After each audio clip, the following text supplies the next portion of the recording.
श्री शिवाय नमस्तुभ्यम। हर हर महादेव। जय श्री महाकाल। आप सभी को सावन की हार्दिक शुभकामनाएं। आपके जीवन में सावन बहुत ही शुभ संकेत लेकर आए, आपका जीवन खुशियों से भर दे और भगवान शिव की कृपा आप सभी पर हमेशा बनी रहे। यदि आप सभी ने पूजनीय गुरुजी पंडित प्रदीप मिश्रा जी की सावन की कथा सुनी है तो उन्होंने 108 चीज़ें चढ़ाने के लिए इस सावन में महादेव पर कहा था। तो आज के वीडियो में यही चीज़ें जानेंगे कि वो 108 चीज़ें क्या हैं जो आपको पूरे सावन में चढ़ानी है, और एक दिन चढ़ानी है, सिर्फ सावन के सोमवार को चढ़ानी है, या पूरे सावन के महीने में चढ़ानी है, ये भी इसी वीडियो में मैं आपको बताने वाली हूँ।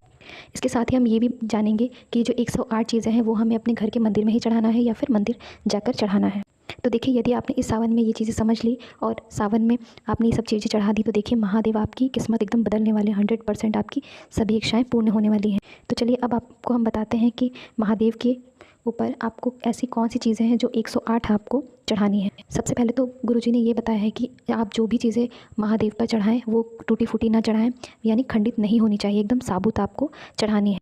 चाहे वो बेलपत्र हो या चावल हो या फिर कोई मूंग की दाल हो, आपको खड़ा ही चढ़ाना है और एकदम साबुत चढ़ाना है।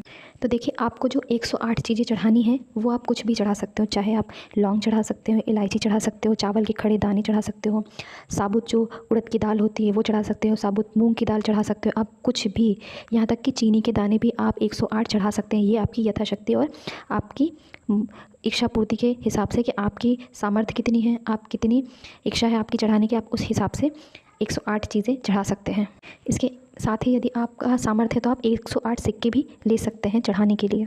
आपको यहाँ पर बिल्कुल भी परेशान नहीं होना है कि 108 चीज़ें हम क्या चढ़ाएं। आपके घर में जो भी चीज़ें अवेलेबल हो आप वो चीज़ें 108 चढ़ा सकते हैं। तो इसके बाद हम ये जानेंगे कि जो 108 चीज़ें हमें चढ़ानी है तो वो हमें पूरे सावन यानी 30 दिन जो सावन के पड़ेंगे उस दिन चढ़ानी है, 30 दिन चढ़ानी है, या फिर सिर्फ सावन के सोमवार को चढ़ानी है। तो देखिए, ये तो आपकी इच्छा शक्ति और आपके सामर्थ्य के अनुसार है।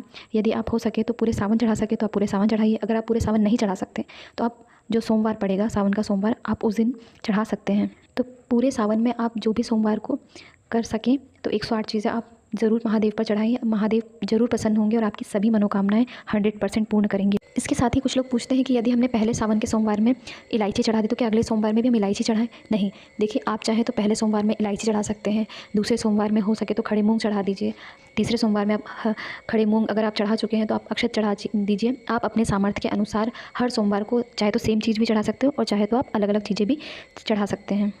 इसके बाद लोगों के मन में एक चीज़ और आती है कि क्या हम सावन के सोमवार में चढ़ा रहे हैं तो क्या हम घर पे चढ़ाएं या फिर मंदिर जाकर चढ़ाएं। तो देखिए, यदि आप सावन के सोमवार में चढ़ा रहे हैं ये सब चीज़ें 108, तो आप हो सके तो आप चाहें तो घर में भी चढ़ा सकते हैं, परंतु यदि आप जा सकें तो आप ज़रूर मंदिर जाइए, क्योंकि मंदिर जाने से आपको एक अलग ही पॉजिटिव एनर्जी मिलेगी और भगवान आपको साक्षात दर्शन देंगे। इसलिए आप मंदिर ज़रूर, हो सके तो आप ज़रूर जाइए और मंदिर में ही अपने सामर्थ्य के अनुसार 108 चीज़ें ज़रूर चढ़ाइए। देखिए, कुछ लोग ऐसे होते हैं बीमार हैं या कोई परेशानी जिस वजह से वो घर के बाहर नहीं जा सकते, मंदिर नहीं जा सकते, तो आप चाहें तो अपने घर में ही 108 चीज़ें आप हो सके तो, जब आप मंदिर नहीं जा पा रहे हैं तो आप घर में ही चढ़ा रहे हैं तो आप घर में ही, और फिर पूरे 30 दिन यानी पूरे सावन, आप सावन के हर दिन आप चढ़ाइए, लेकिन अपने घर में आप चढ़ा रहे हैं तो आप अपने घर में ही चढ़ाइए।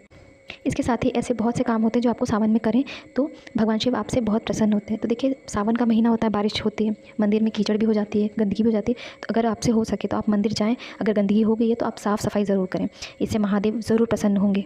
इसके बाद ही जैसे कुछ लोग शहर में रहते हैं तो उन्हें गाय का दूध नहीं मिल पाता तो वो लोग पैकेट का दूध चढ़ाते हैं। तो कुछ लोग क्या करते हैं, लोटा लेकर नहीं जाते हैं और डायरेक्ट पैकेट लेकर पैकेट से ही चढ़ाने लगते हैं। तो ये चीज़ें बहुत गलत है।